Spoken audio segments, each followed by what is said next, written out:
Hey guys, welcome back to Self-Care Haven. I'm excited to be making new videos after my hiatus.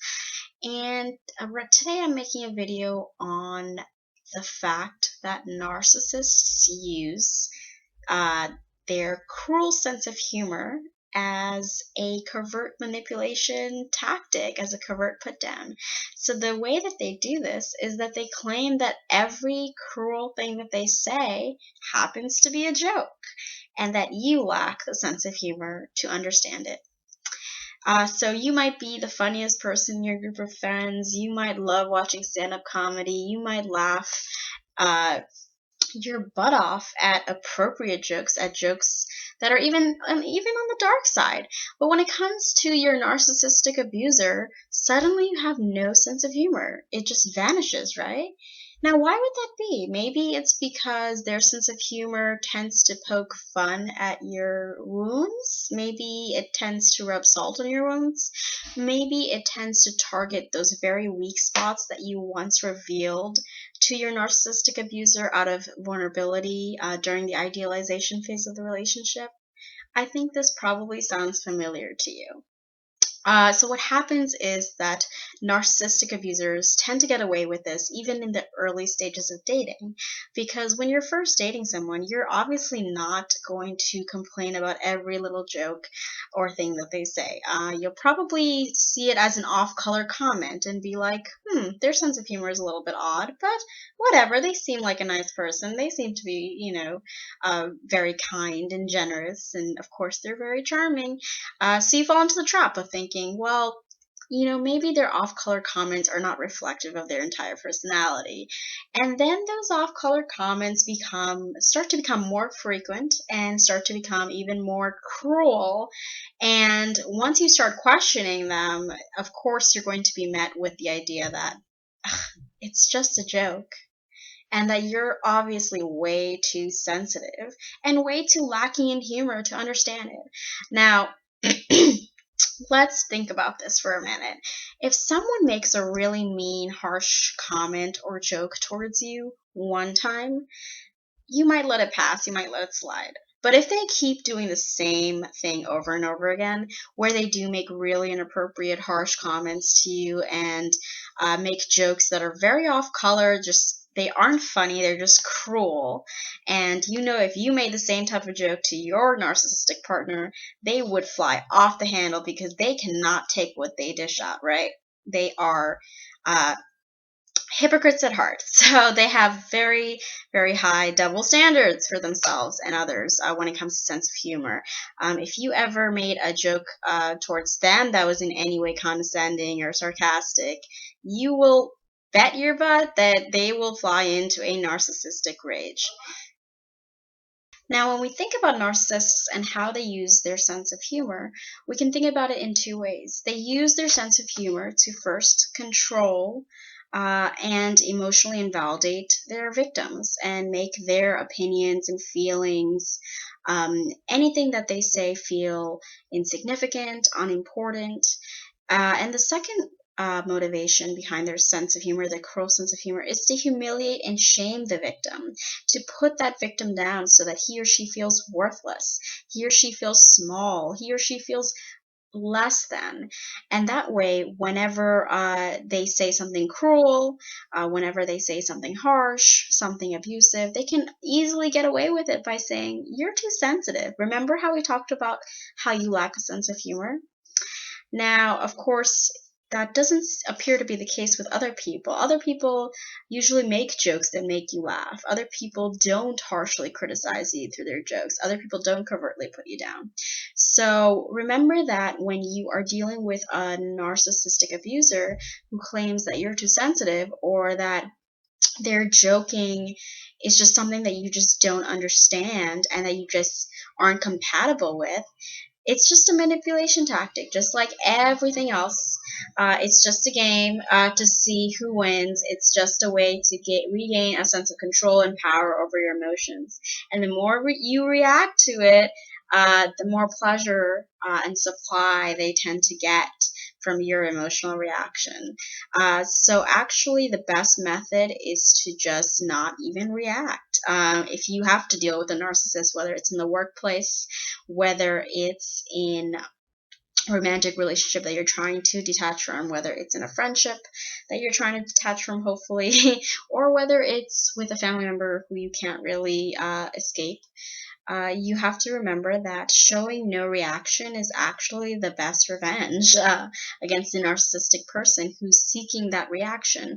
When you seem so secure within yourself that you do not even react, or you even smile when they expect you to feel upset or feel offended, that's when you start to regain that sense of power and control. And that's when you start to give the narcissist a little bit of a run for his or her money, and start to make them wonder, like, hey, are my tactics not working anymore? And of course, this is not sustainable long term.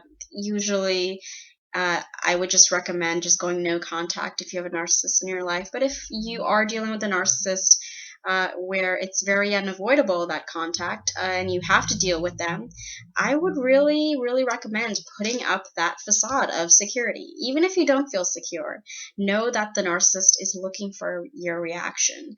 And when you have that stoic look, or when you have a smiling face and an upbeat attitude, and you show them that, hey, I'm way too secure in myself, in my sense of self, to be offended by whatever you're trying to sell me. I'm not buying it. That's when they'll start to worry a little bit, and that's when they'll start to feel like they're losing control. They might even move towards more aggressive methods of getting your attention. But hopefully, eventually, they will start to realize that you are no longer a valuable source of supply, because you're not giving them that reaction that they're looking for. If you've ever heard of the gray rock method, I'll post a link in the description below. It's a great method to use where you're just as so boring to the narcissist that they just have no use for you anymore. You can read more about that in the link that I'll provide below. It's not an idea by me, but I do want to provide the link because it's a resource that I feel like all victims of abuse should consult, especially if they're negotiating no contact or low contact with their ex-narcissistic partners, or dealing with narcissistic people who they can't avoid.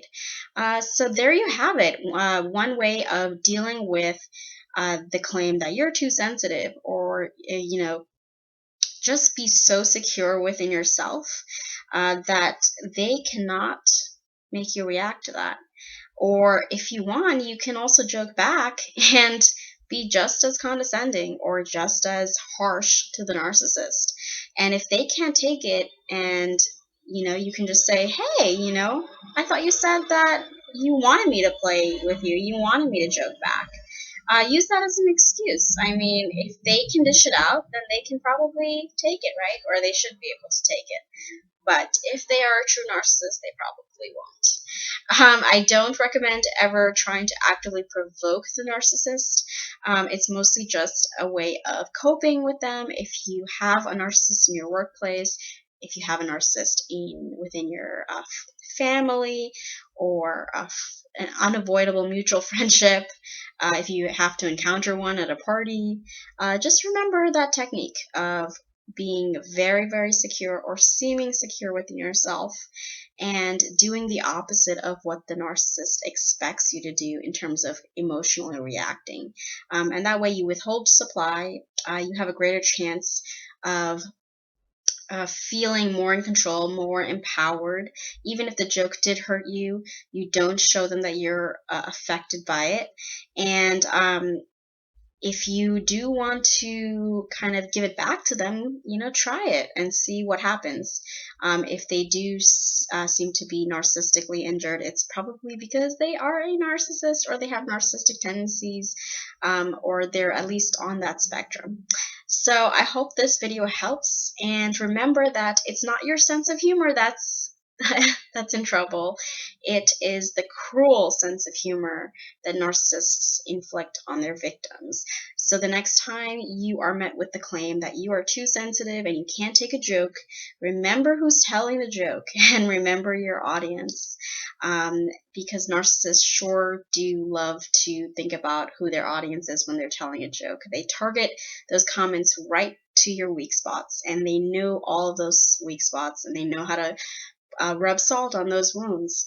So once you become so secure that you are healing your own wounds and you are aware of your own wounds and you know what the narcissist is after and what they're trying to provoke in you, you can be so aware and so secure that you can actually seem immune to their advances. Again, this is not something that is sustainable long term. You shouldn't always have to do this. It's not a way to cope with an abusive relationship. I never recommend coping with an abusive relationship. I recommend detaching and hopefully leaving one if possible. But at the same time, there are some cases where meeting a narcissist or encountering one or communicating with one is unavoidable. And for this, you have that method. And if you want to learn more about also Grey Rock, about how to become boring and useless to the narcissist so they no longer value as supply, you can follow the link in the description below. Until then, I hope you are working on your healing, working on your negative self-talk, and turning your positive affirmations into positive challenges for a better life and a healing attitude. I hope to talk to you soon. Until then, take care.